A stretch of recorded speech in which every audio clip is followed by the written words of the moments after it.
Tara, let's go! Halimbawa nakapag-export na tayo ng video natin dyan sa CapCut, tignan nyo na lang ang pinagagawa ng mukhang taong yan mga lods. Nasa sa inyo mga lods kung anong gimmick ang gusto nyo. Start na tayo.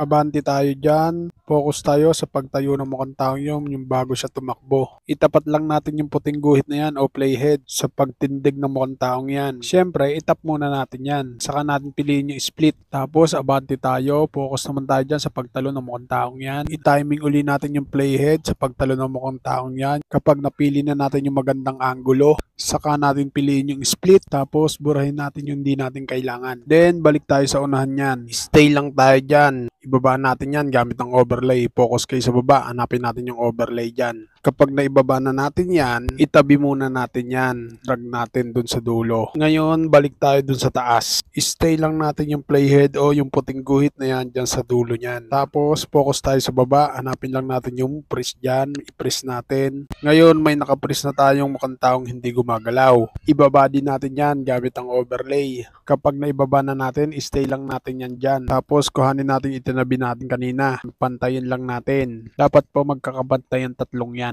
Then, balik tayo dun sa pinress natin kanina. I-remove background muna natin yan. Pin lang natin yung remove BG. Tapos, tap natin yung auto removal. Antayin lang natin. Yan, kulang ang paa niya. Balik lang tayo. Piliin natin yung custom removal. Tapos, adjust lang natin sa 2 yung bilog na yan. Tap yung brush. Tapos, brushin natin yung kulang dyan sa mukhang taong yan. Papulahin natin. Then, antayin lang natin mag-green check yan. Ngayon, sa paglabas ng mukhang taong yan, yung malaki, abante tayo, focus tayo dyan sa kamay niya. I-timing natin yung pagdampi o pagdikit ng kamay niya dyan sa maliit na tao. Tapos, piliin natin yung split. Then, itap natin yung dulo niyan, tapos pahabain natin. Kapag goods na, balik tayo dyan sa unahan niyan. Maglalagay tayo ng diamond o keyframe dyan. Piliin lang natin yung diamond. Pag may diamond na, isumuna natin. Then, abante tayo konti. Kapag nagputi na yan diamond, saka natin galawin yung mukhang taong maliit na yon. Itataas natin. Automatic, magkaka-diamond na yan pag ginagalaw natin yan. Kapag goods na tayo dyan, abante uli tayo. Ngayon, nasa taas yan, ibababa naman natin yan.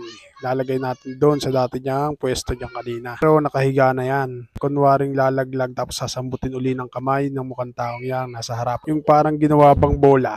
Paulit-ulit lang natin gagawin hanggang sa makarating tayo sa dulo. Pagdating dyan sa dulo, yung kunwaring malakas na yung paghampas niya, patalisikin na natin yung mukhang taong maliit na yon hanggang sa hindi na makita. Finally, burahin natin yung sobra dyan, yung hindi natin kailangan. Split tapos delete.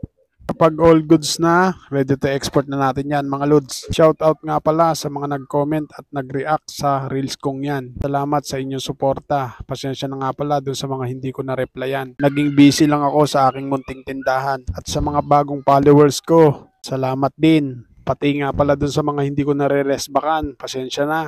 Tulad nyo, tao din ako, nagiging busy. O ikaw na nanonood, nahanap po ba pangalan mo? Kung wala dyan ang pangalan mo, comment ka sa susunod na video ko para ma-flex ko ang pangalan mo dyan.